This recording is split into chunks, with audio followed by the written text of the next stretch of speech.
to my YouTube channel. My name is Smiling Cyril for my specialty recipe. For today's video, gagawa tayo ng trending na Dalgona Coffee using Milo. So ngayon, Milo naman gagamitin natin. So let's start!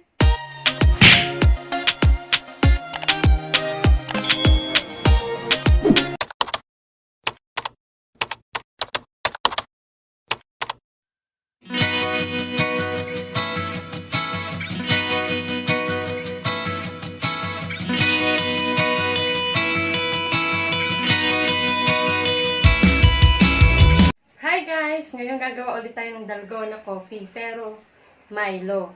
Nag-try na ako neto nung una kaso failed. So ngayon, gagawin ulit natin, pero magdadagdag tayo ng yung secret ingredients natin. Yan, Nestle cream para mag-volume na siya. So ngayon, gagawa muna ako ng base. Magtitimpla muna ako ng gatas. Gatas muna uunahin ko. Kahit anong gatas naman pwede rin Milo din, ganun. Pero sa akin gatas na kasi Milo yung iibabaw ko. So, ayan. Maglalagay tayo ng water. 2 tablespoon ng milk. Then, sugar.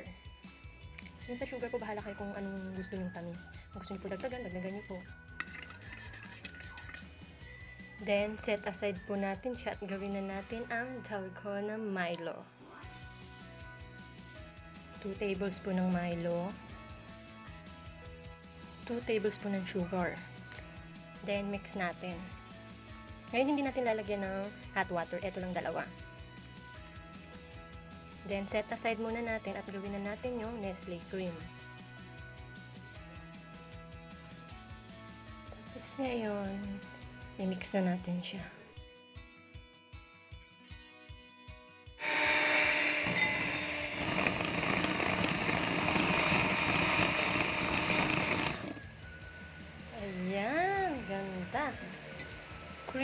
Creamy.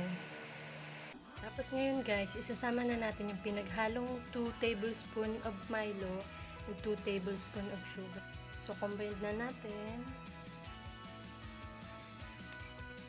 Tapos ngayon, cut and fold natin to.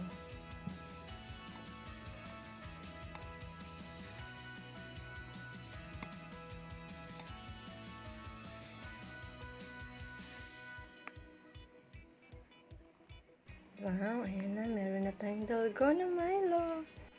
Mas masarap to. Tapos pagkatapos na ito guys, i-hand mixer ko ulit siya para mas maganda.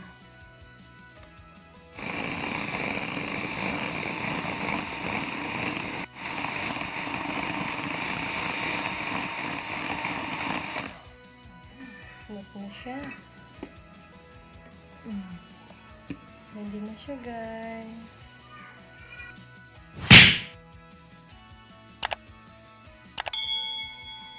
Ito na guys, ang ganda na smooth na siya. Pwede na natin itong ilagay. Ganda.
Hi guys! Ngayon titikman na natin yung gawa kong Dalgona Milo.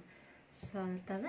Mas masarap to kaysa sa Dalgona Coffee. Lalo ako, Milo lover talaga ako.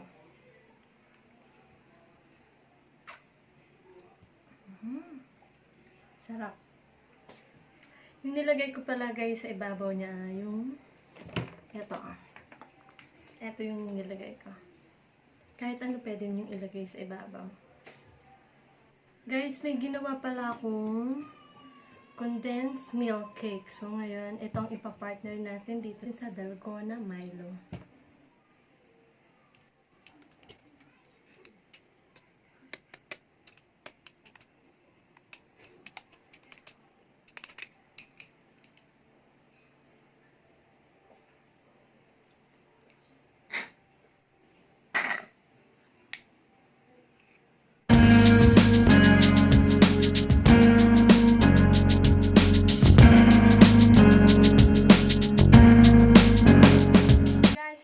For watching, please don't forget to like and subscribe. Thank you!